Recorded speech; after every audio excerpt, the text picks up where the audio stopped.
नमस्कार, बहुत स्वागत है आप सभी का। जी मध्य प्रदेश छत्तीसगढ़ देख रहे हैं आप और आपके साथ मैं हूं कीर्ति दीक्षित। छत्तीसगढ़ की अगर कोई सबसे ज्यादा हॉट सीट है तो वो है बस्तर। इस सीट को जीतना राजनीतिक पार्टियों के लिए उतना भी आसान नहीं जितना उनके बयानों में देखने को मिलता है।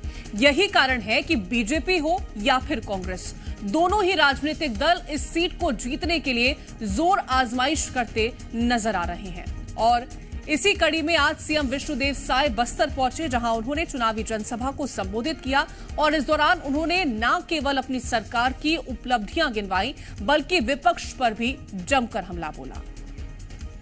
बस्तर लोकसभा का ये चुनाव प्रथम चरण में ही 19 अप्रैल को संपन्न होगा।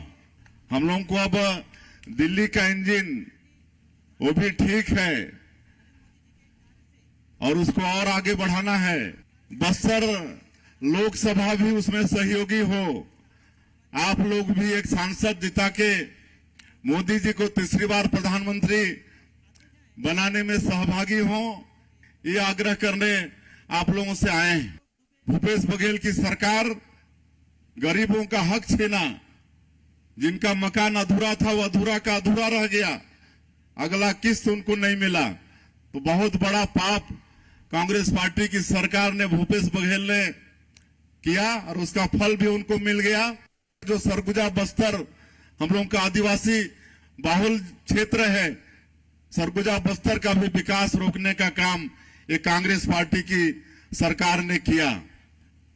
आदिवासियों को आजादी के 75 साल में 55-60 साल इनकी सरकार रही। आदिवासियों को सिर्फ वोट बैंक के रूप में कांग्रेस पार्टी ने इस्तेमाल किया।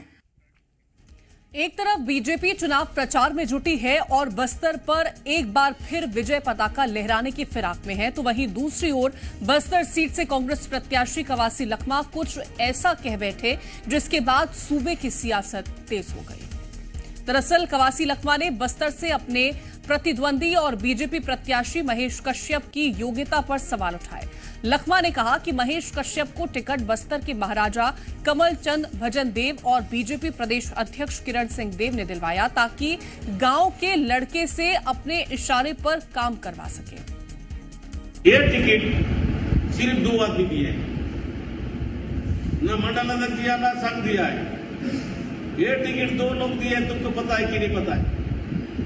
महाराजा बस्तर महाराजा क्या नाम है, कमल चंद और किरण देव, ये राजा महाराजा समझने वाले लोग, ये बड़े नेता लोग को चाहते नहीं है। इनका बात तुम लोग सुनते नहीं है। ये जो गांव का लड़का को करेंगे उनको बोले जुटेंगे, बेटों को बैठेंगे, जैसे राजा सही में किए नागर जूतो कावड़ बो के घुमाओ, वो परता लाने का काम ये पहला बार बस्तर में बिना है। कवासी लखमा के इस बयान पर सियासत तेज हो गई। मामले में बीजेपी का कहना है कि कवासी लखमा अपने वजूद की अंतिम लड़ाई लड़ रहे हैं, तो वहीं दूसरी ओर कांग्रेस लखमा के बयान को सही ठहराने में जुटी हुई है।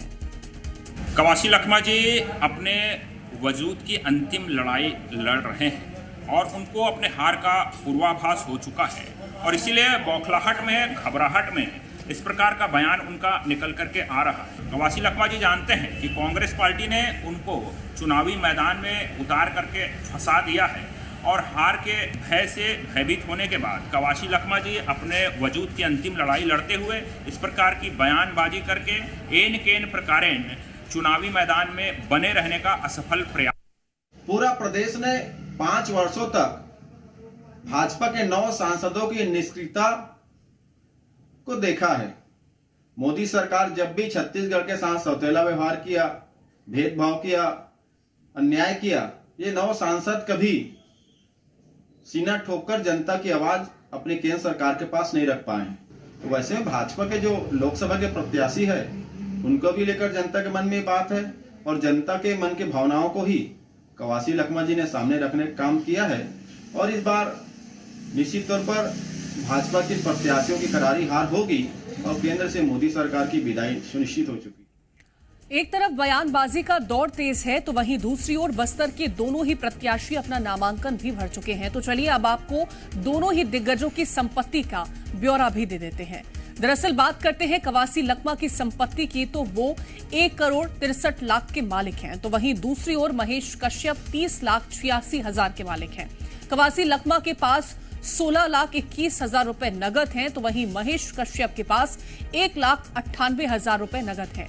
कवासी लखमा के पास 1 करोड़ 13 लाख की अचल संपत्ति है, तो दूसरी ओर महेश कश्यप के पास 17,50,000 रुपए की अचल संपत्ति है। कांग्रेस प्रत्याशी कवासी लखमा के 3 बैंक खाते हैं, वहीं बीजेपी प्रत्याशी महेश कश्यप के नाम से 6 बैंक खाते हैं। तो ये संपत्ति का ब्यौरा है दोनों ही प्रत्याशियों के लिए।